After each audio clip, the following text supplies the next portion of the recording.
Hello and thanks for joining us today at noon. I'm Jurnee Taylor and here are some of the stories we're following today. Yesterday, Governor Sanders revealed part of her education plan for the state. More on the big changes ahead in less than 2 minutes. A ballerina for the New York City Ballet made the life-altering decision to pursue a surprising second calling. More on her amazing story just ahead. And we've announced tours for Taylor Swift, Beyonce, Blink-182 and more. Today, we have something for rock fans. We got the details on the latest band starting a U.S. tour this year at 12:21. But first, at 12:01, or getting close to it, I want to bring in my friend Nathan Scott. We're getting closer and closer to the weekend. Beautiful Thursday, but it's a bit colder. Good afternoon, Jurnee. After a soggy Wednesday around the region with heavy rain, we're starting to dry things out. We've got lots of sunshine out there across central Arkansas. Temperatures are into the 50s. So if you saw 70s yesterday, Pine Bluff, Monticello, Camden, you're not going to be as warm. But temperature's still not too bad for this time of year. A little bit of a wind out there. Those winds have slowly been dying off, but still on the gusty side into East Arkansas. And highs today, we're topping out into the upper 50s to lower 60s across the board with plenty of sun. Enjoy it though, because look what happens on Friday. Our next system moves in, and that means more rain is expected. Friday's going to be a yucky day, much cooler, and you notice not everything is in the form of rain.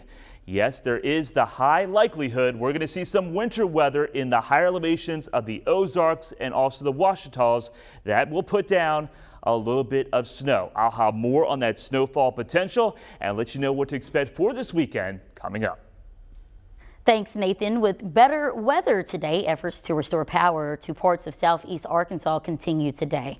Right now, Power Outage US shows more than 1,000 Arkansans are still without power.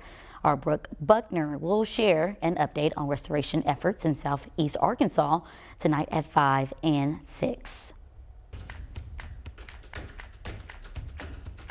It's the governor's first party since getting into office, education reform, and yesterday she unveiled how she plans to make some big changes.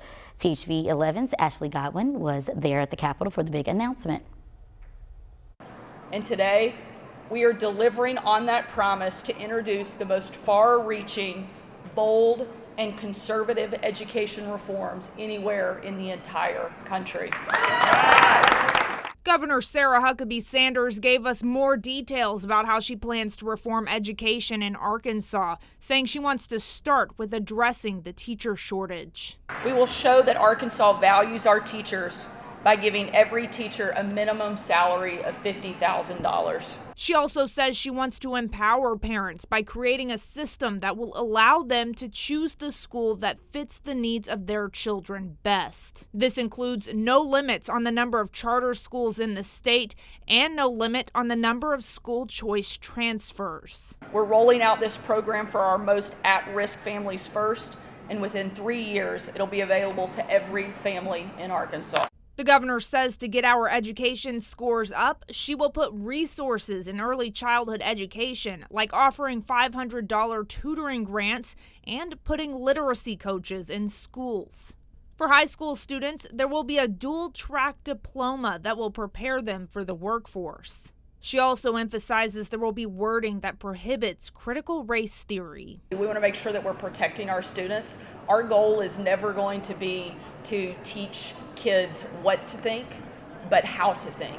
The plan is estimated to cost $300 million in its first year.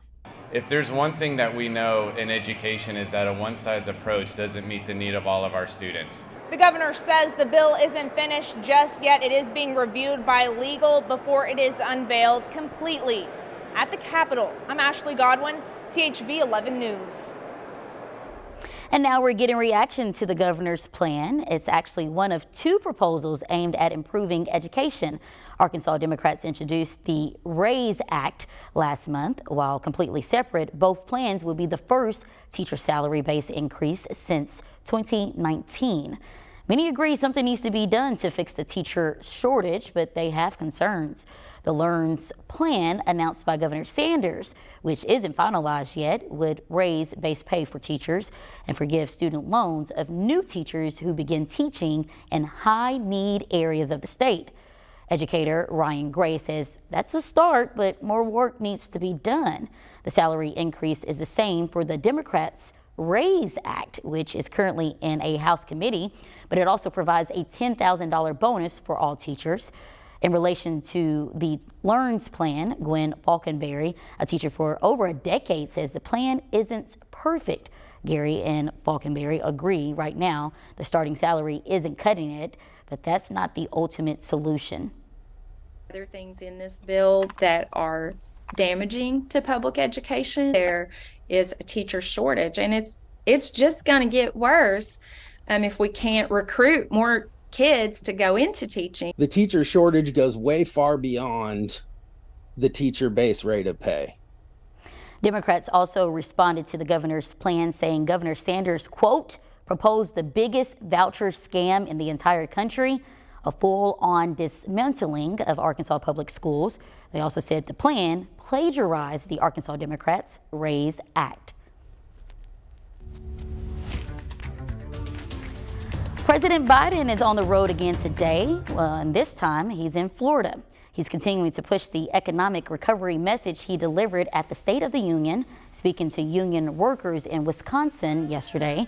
Mr. Biden said he hopes Republicans don't try to cut Medicare and Social Security in the federal budget. On Wednesday, GOP members said they are not planning to cut Social Security. Residents in East Palestine, Ohio, can return home 5 days after a train derailment released toxic fumes into the air. The fire chief said air and water samples from the evacuation area came back clean on Wednesday. Crews needed to burn toxic chemicals from several of the cars. Some residents, however, say they are still concerned about returning to the area.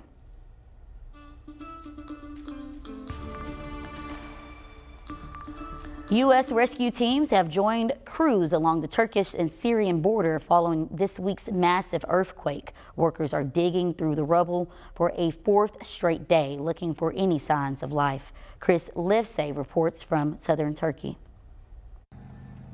It's been 3 days. The earthquake killed Abdullahi Mwani's wife and buried him alive. 72 hours fending off exposure, hypothermia, and unimaginable grief. The unseasonable cold, as much as 15 degrees lower than normal, has made the catastrophe even more lethal, says the World Health Organization.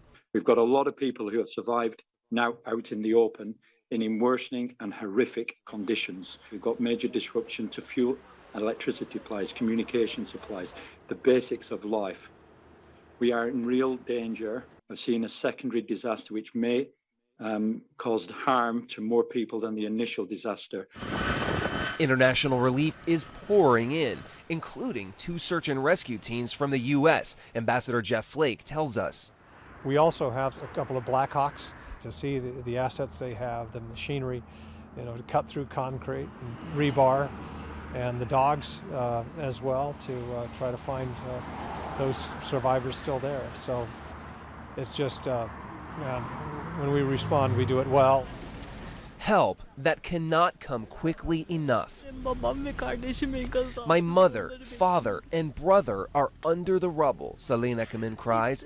There's been no sound from them for days. None. And the cold isn't making it more difficult just for people trapped beneath the rubble. It's also making it difficult for those trying to rescue them, many of whom are victims themselves who have just lost their homes and are now using their bare hands oftentimes to look for people who might still be beneath these crumbled homes, bit by bit, bucket by bucket. Chris Livesay, CBS News, Southern Turkey. The death toll from the earthquake has now surpassed 19,000, including at least 3 Americans. Now, as people continue to dig through the rubble in Syria and Turkey, a Syrian man with Arkansas ties wants to help put things into perspective. The man who used to live in Arkansas tells us they need all the help they can get. He says survivors need basic necessities like food and shelter because many areas are cut off. What's really heartbreaking is that there's no aid, no UN aid is coming into this area. Mustafa says he's grateful for the handful of organizations working to save people from the rubble, but outside help is also needed. Well, it's never too late to do something different. Just ahead, the story of how a New York woman traded in her ballet slippers for some scrubs. Very different. And also different, a stop in the rain, but it's coming back, Nathan. Yeah, lots of blue sky out there right now, Jurnee, but the clouds and rain return to close out the work week on Friday. I'll let you know if that rain sticks around into the weekend coming up.